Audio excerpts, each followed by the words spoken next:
Okay, we begin with the single degree of freedom system that is symbolized like this. We have a spring and a mass. If I tell you the conclusion of this course, that might be like this. Everything we learned at this course can be understood by using this single degree of freedom system. Okay?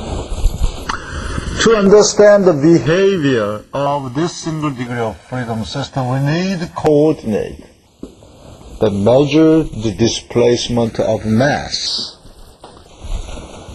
Okay, suppose we have excitation force over here.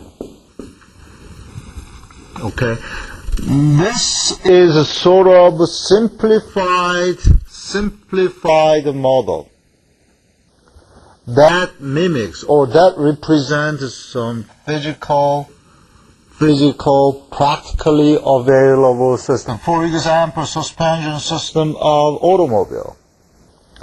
Automobile has a 4 suspension system, and each suspension system can be expressed as a spring constant, and the mass of the suspension system would be the mass of car.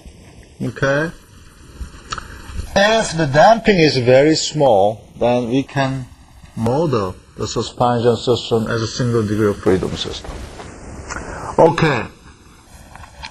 Mathematically,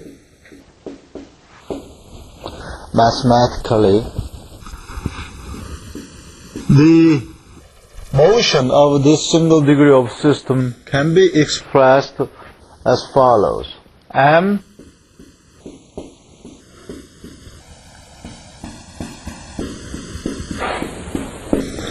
this was obtained by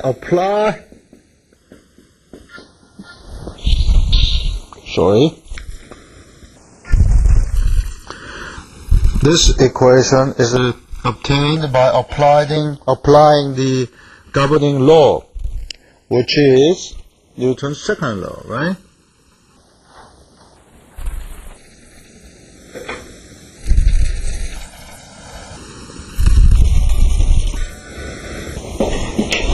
Newton's second law. Apply Newton's second law.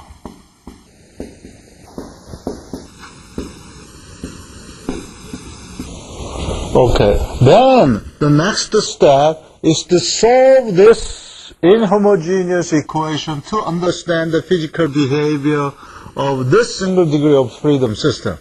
Okay, the solution has 2 components, homogeneous solution and particular solution. The homogeneous solution looks like this. Okay, the value of this depends on initial value, and the decay rate does depend on the damping if we have. But in this case, the homogeneous solution look like this, never decay. Okay, the particular solution, that is the solution that satisfies when f of t has some value. Okay? If f of t look like this, okay, then we know that we can regard this as the superposition of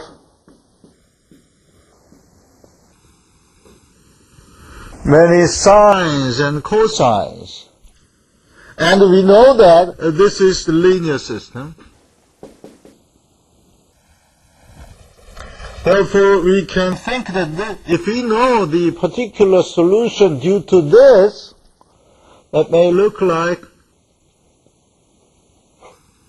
if this amplitude is f0, then I may say that maximum amplitude of this is x0. The ratio between f0 and x0 corresponds to how much displacement I will get for unit force. Next, that gives us the transfer function. That essentially shows how much response I will get due to F0 for each frequency component. Right? If we extend this, we can use the concept of a transfer function that says the response spectrum is related with excitation spectrum like this. Okay? That's what we learned during the first half of this lecture. Okay?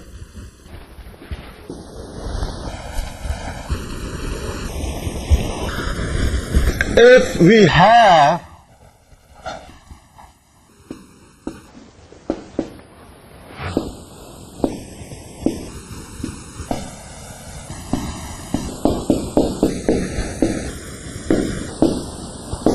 two degree of freedom system, okay, the big difference is that we need two coordinates.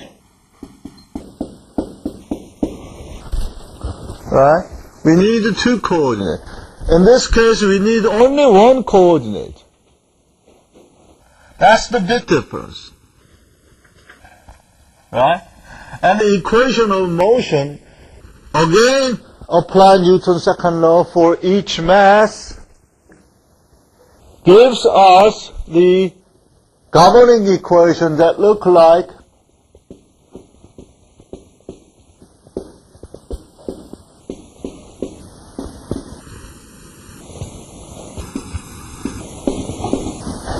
okay, if I have force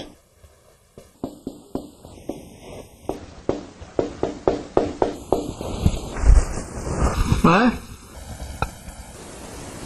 And we would like to get the solution of this equation that has matrix form. And this M matrix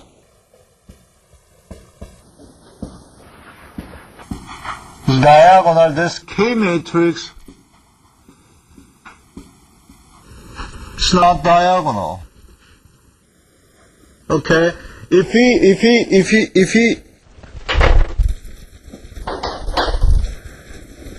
what if we have diagonal mass matrix